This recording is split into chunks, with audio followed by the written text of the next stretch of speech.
Well, good morning. Hello. Hello. We're back. Back again. What is that song? Guess who's back? Yes.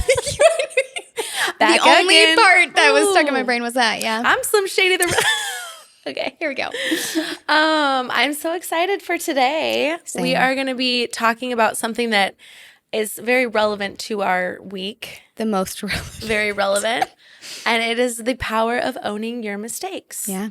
I've personally found that when you can own anything in life, like you're not a victim to circumstances, but when you can actually own, how did I contribute to this problem? Yeah. How do I contribute to that? Then you take your power back, right?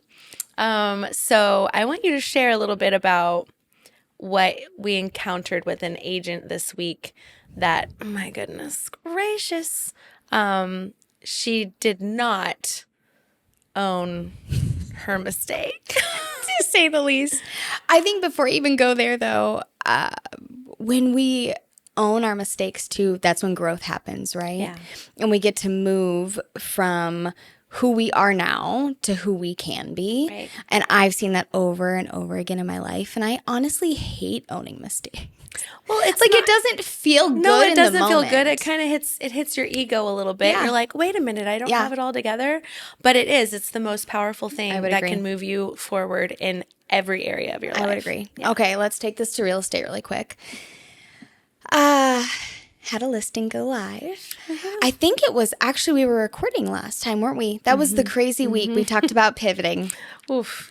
Had this listing go live, and about a week in, got a full cash offer. Which is amazing, by the way. Yes. Amazing. Was so thrilled, excited to do that.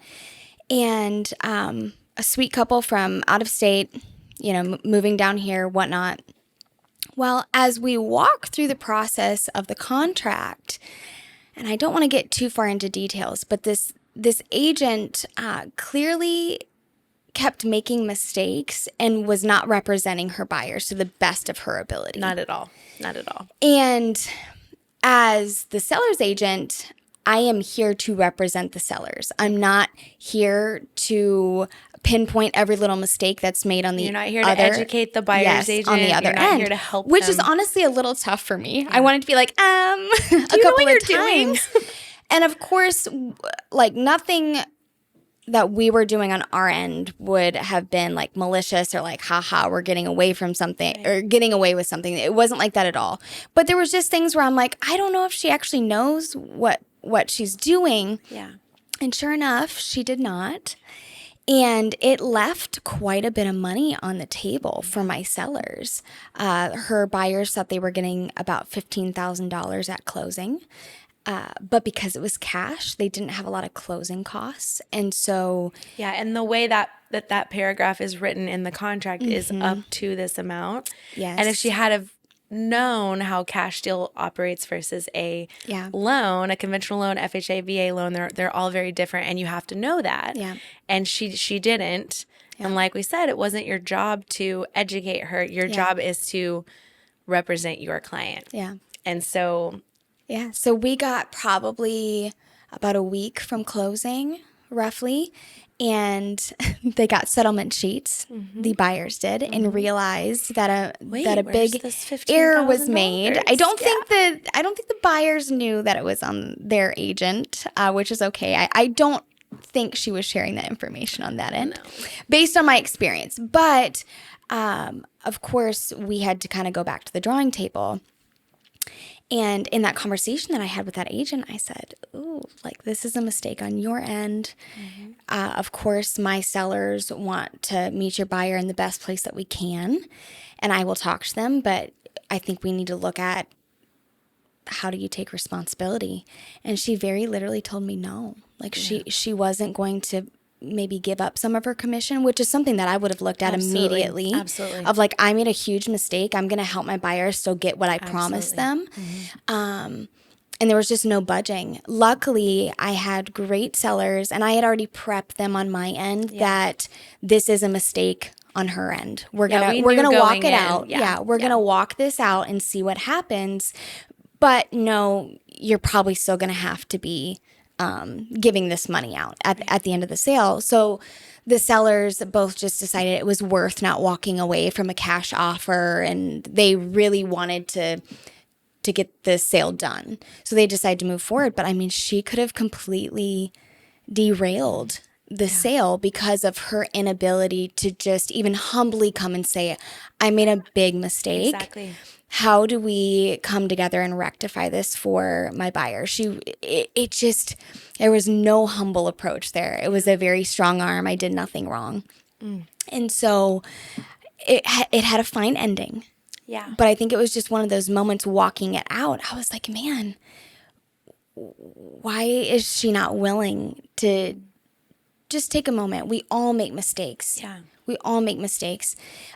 And just say, this one's on me. How do I make this right? That goes a long way with anyone. That goes a long way in friendships. Do you know how many times I've had to say that in friendships where I'm like, okay, Yeah. that one was on me. That I was didn't my follow bad. through Yeah. in the way that I should have, or I shouldn't have said that about you behind your back, Right. or I shouldn't have, whatever.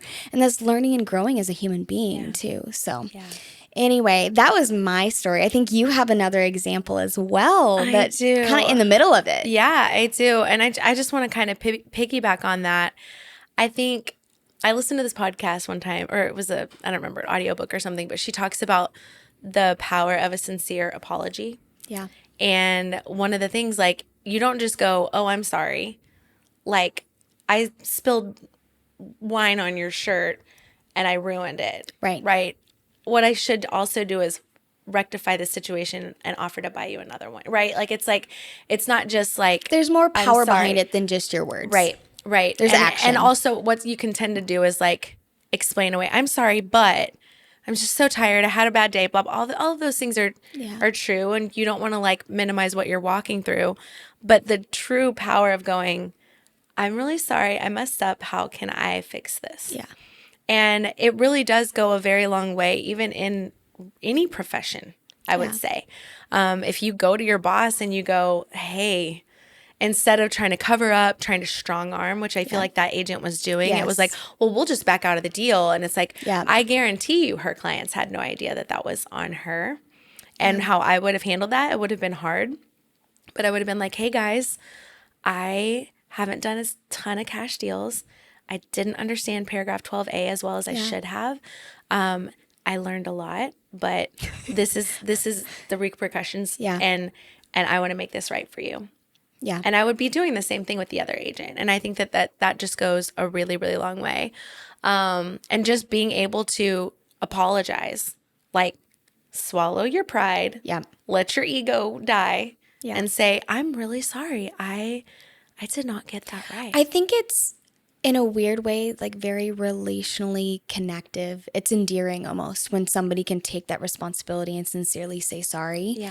I almost, at least for me, I feel like pulled into their corner and I'm like, oh, okay. Like, yes, I'll work with you. Like, well, how do we make this happen? Yeah. Well, I mean, and there could be scenarios, I've had them, where an agent messes up. I go back to my sellers or whoever I'm dealing with on the other side. And they're like, I'm like, listen, this agent is very apologetic. Oftentimes, one time they sent me an email and I was able to forward it over so they could read her words. And they're like, you know what? It's okay. We're going to let it go. We're not going to fight. We're not going to take her part of her commission, even if she's offering. Like, oftentimes it does disarm. Yeah. And it makes the other person feel valued, seen, understood. Okay, it wasn't intentional. Let's move forward. Yeah. Right. And then in my case this week, dive in. I had not really a client yet. I have to be very careful with this. In real estate, you sign agreements and you can't try to solicit someone else's business if they're already with another agent. But basically, I just feel so bad for these sellers. They've been trying to sell their house for 7 months with this agent. And he calls, one of my friends is like, hey, take a look at this. What do you think? I look it up and I'm like, well, it's massively overpriced, number one. Number two, the photos don't look great to me. This guy ends up calling me and I was like, well, my honest feedback just off the get-go is I think it's priced high and the photos don't look great. And he was like, oh, well, my agent, she took those with her iPhone. And I was like, I want to pause too, just right there, because I think he was in agreement with you. Like he felt like his own house was overpriced. They had been asking her to reduce the Yeah. price multiple times. Which also, as an agent, you should be listening to your client. Yes, and your primary fiduciary duty is obey. Like, even if you disagree, obviously you can't do anything illegal. Right. And there's But ethics. within those bounds, Right. you are. At the end of the day, to I'm obey. like, hey, this is I don't really agree with this, but we're gonna try. We'll try this price point, even though I think it's too high. But they were communicating with her multiple times to reduce. Yeah. And she was like, no, that'd be giving it away. And I mean, at the end of the day, this thing had 3 showings in 7 months. Oh, She had done tons of open houses, but Not good nobody's coming through. statistics. No, it's not working. And I don't care what the data says. There's a willing and able buyer. That's the market price, right? So you can look at the numbers all day long. We can project, and then when we're seeing that your house is getting no traction, there's no response to it. you need to have be making adjust. price reductions, and they need to be they need to be quickly and rapidly and frequent. So anyway, as he told me that she took these photos with her iPhone, I was like, this is a $600,000 listing, and you're taking photos on your iPhone? And there was Is that not acceptable? no, absolutely not. We're not professional photographers. Now, if you have a professional real estate photography business as well, maybe that's different. I still think we should stay in your lane. So, Well, even that though, you probably wouldn't be using an iPhone for that. An iPhone. Yeah. So, and then there were multiple other things. She didn't send the listing agreement to them signed. There were lots of no-nos in real estate. Would go days without responding, which you cannot do. And so they're kind of sharing this with me. They had also been under contract to buy twice and kept losing these purchases The because sellers it's were under contingent. contract with Yes. another to and buy a it's house. contingent on the sale of their house, Right. and then their house isn't selling, so the contingency runs up, and people don't want to keep waiting. No. So they've missed out on house after house.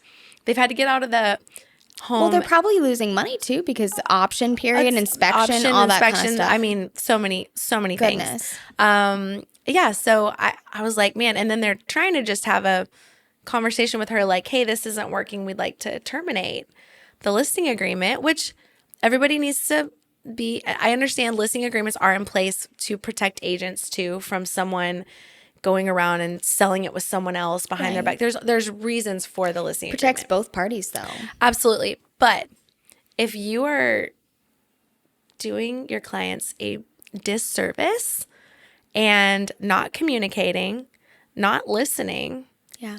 and in my opinion, not being professional by taking photos on your iPhone and not sending them the contract docs in a timely manner, if they decide, It's all very basic. right, if they decide, hey, Duties. this hasn't been working, and they're so kind, they're like the kindest, most patient people, like she's not letting them terminate, basically. She's trying to hold it to them. Don't even get me started on the broker and the way the broker's handling it. It's just, it's sad. And I think what's hard is these people's lives have been on hold now. And you obviously can't force a house to sell, but there are so many things that you can do. Yeah. Right. And especially when you've got someone under contract, like they're motivated. Yeah. That's different than like Uncle Tom throwing up his house to see what much he can get. Yeah. And then it's like, I'll well, if give it a full year. If it doesn't sell, it doesn't sell, right? No Like big these deal. people want to buy a house, they want to move, they've got schools, they've got kids.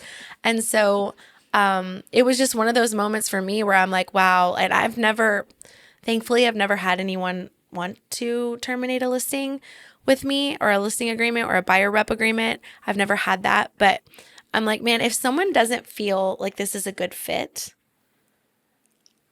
why in the world would you be like, stick it to you? Well, Like, it is a little shocking to me. I mean, I do understand that if they find a buyer, she'll get the sale and the commission. But like, is it really worth sticking that out for 7 months, a year? well, and you're not in that doing situation. She's not Yeah. listening. There's been so many things that it's more, and the listing doesn't expire till end of August, so they're going to miss out on prime Yeah. real estate time, school districts, all of that, just because she doesn't want to Own her mistakes. Own her mistakes. And that's Yeah. the thing. Like, and I'm not saying they shouldn't come to some agreement where she's compensated for some. I'm not saying that. I'm not their attorney. I don't represent them. I'm not. Disclaimer. Like bye. I say this all the time. I'm not your attorney. I don't Yeah. represent you. And and Just at the end of the day, an opinion. yeah, and just like human to human, and obviously I'm a professional in this industry, and that just breaks my heart to see people like, you're gonna pay this person like a lot of money Yeah. to really not represent you well, Yeah. right? And that same thing with this buyer's agent on the deal that you had. It was like that amount of money that was on the table was it's a chunk. significant. Yes. Significant for that buyer. Yeah. And had your sellers been a bit more brutal Yeah. and said, no, like stick it to you, your mistake. Yeah. I wonder where this would have gone, because I mean, the truth is, like, you can't just back out of a contract, No. right? Well, and my understanding too, with a situation like this where we're not really dealing with lenders, we're dealing with cash. Like they could have brought that to court and probably won. Well, if yeah, they you wanted. can sue for specific performance because it's a breach of contract at that point. They're And out of because you're not dealing with contingencies, exactly. it's more and likely the that lender they would and the have loan falling through won it. Exactly. Yeah, and exactly. so she put a lot on the line. Yeah, and that's the thing is, like, especially when you're first learning, you're gonna have these moments, and it's really important to be able to go, hey, just so you know, I missed this, Yeah. and this is what we're gonna do to make up for it, right? And I've had deals where, on the flip side of this, you can overly own things that aren't Oh my your gosh! issue. Please tell the story of the cat. I don't remember all the gosh. details, but I do. my gosh. I do remember you missed a Christmas party I for missed that cat. two. I missed two, not just for the cat, but okay. Prime example here. The cat was only a small part of it. Oh, gosh. But basically, I represented a seller, and long story short, I will just get out of the weeds of it. But when I very first did the home evaluation, they had a little back house where it was just storage. They had like their stuff in there, but there was a bathroom, a kitchen. It's this cute little, it was attached. It was so great. Anyway, it was just storage when I first did the home evaluation. Well, then later, a woman and her child were staying back there. Yeah. Did you know this? They mentioned it to me, but I didn't think that, well, I knew that they weren't on any kind of lease. There was no income coming in. There's not a contract of some So kind. in my mind, she's a guest, Right. right? She's just staying for a couple days. I don't know how long she's staying. Yeah. So this this transaction, basically, we go to close. We had negotiated a lease back. It was right before Christmas, so we negotiated a lease back for my clients. And the other agent, they kept asking. They wanted to get in earlier. Yeah. They wanted to get in and get settled before Christmas. Yeah. I get it, but they had already agreed. And my clients were moving out of state. There were lots of moving parts. Yeah. They have kids. They have animals, and so a cat, multiple cats. But anyway, all that to say, we get to closing, and in a crazy turn of events, my client ends up getting really mad. They came to get the keys. We had just funded, and they weren't expecting them to be there. There wasn't communication on the other agent's part, and my client got really upset and ends up getting in like a verbal altercation with the buyer. Oh, this is not what you want. This is why buyers and sellers often should not meet. Yeah. Emotions are high. Of course. People are moving. It's a huge life decision. There's a lot going on. And they ended up getting into a pretty big argument. She said some things that should not have been said. And the buyer's husband was very upset at what was said to his wife. Of course. And he ends up being an attorney. Of course. Oh no. So long story short, It's like a nightmare. They're trying to find a loophole because my client really upset them. And on the lease back, I had failed to put this woman's name and her child. The one that's in the back. Okay. And granted, once again, I mean, I think if I had gone to court, I spoke with an attorney about this too, because I was terrifying. So anyhow, this attorney, he was like, if you were to go to court, it could be that she was just a guest, but technically I should have added her name onto the lease back. And so they were basically saying that since she wasn't included, we were in breach. So we got served. You have to be out in 24 hours. This woman was staying there with her daughter, had a bunch of her stuff there. And my clients weren't fully moved out yet. And so I kind of kicked into survival. And overly, as we're talking about owning your mistakes, this is what I did, though. I missed 2 Christmas parties. This was in the middle of the holidays. I physically drove over and helped pack up this woman and her daughter. I got her an extended stay hotel and a storage unit. And I got my clients a storage unit for their bed frame and one other small piece of furniture that was left. And then I physically took their cat that was left on the property, which was another thing. They hadn't told me they were going to leave their animal, and they weren't going to be there. Oh, they were just going to leave it. Yeah, they were going to come back and get it. So anyway, we'll get out of that. But I ended up taking the cat back, which I was terrified because that's a liability, right? Like, what if something happens to this cat while it's under my watch? But I was just trying to avoid. You were scrambling. I was scrambling. I was trying to avoid. And I was like, I should have added this woman's name to the lease back. That's on me. So I need to make this right. Later I was talking to my attorney friend, and he was like, I don't know any real estate agent that would have done half of that. I think you probably, if I had gone to court, maybe got like a little slap on the wrist. But at the end of the day, I was making it right. I was like, I was owning. You were doing what you knew to do in that moment to make it right. I missed something. So let's fix it, right? And so, I mean, once again, that's like a very extreme example of, and maybe of overly owning. But at the end of the day, I know that I did everything I could for my clients to have a smooth transition, even with these bumps in the road, threats of lawsuit. And obviously, if my clients hadn't been screaming at the other side, nobody would have been in this position. That is why you have to cross your T's and dot your I's. Because it's extremely important that those contracts are bulletproof. Because if someone is looking for something and they find it, you have to pay the repercussions of that. Yeah. But anyway, that's my story on overly owning. But I think it was really powerful for me to see myself and how I was like, I'm gonna do everything in my power. Make it right. Even for this woman and her daughter that was just an innocent, kind of caught in the middle of all the things. Middle of a lot of craziness. And it was the holidays. And I mean, it cost me a lot of money. I mean, I spent over, I think it was like $4,500 on all of the storage units. And I mean, I was buying tape at Walmart to tape up her stuff.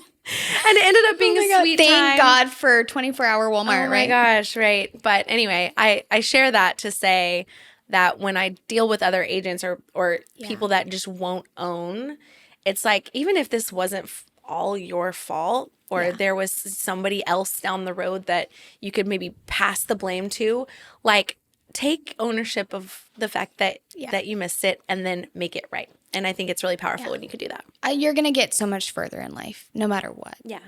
When you can take ownership, even I would err on the side of taking more ownership than you need to. Yeah. I think you're going to grow in that way. And I'm just a big believer that when you do right, right comes back to you as well. Yeah. It may not always be in the same way, and it may not be how you were expecting it, but life has a way of working itself out in that manner. So I also had several people be like, well, once you get threatened with a lawsuit, you've really made it in real estate. Yes. Which is like everyone's nightmare, but it's like, if you've done enough deals, like, these things do happen. And it is a way to learn and grow and right your wrongs. And let me tell you what, every single time I'm writing a lease You're checking that. Are there any people living on the premises? Are there any animals I need to write in? Yes, absolutely. You have to put the animals on there too. So anyway, awesome. It was a really good learning experience for sure, which I would say for this other agent and everything we've been talking about today, if you will allow your mistake, it's just what you said at the beginning, to be an opportunity for growth, it will, because now she can learn and go, oh, on a cash deal, I need to pay attention to what I'm putting in paragraph 12A. Yep. You know what I mean? Exactly. So, well, I think that's a wrap for today. That's a wrap. Awesome. I had fun. Me too. Everyone have a great day.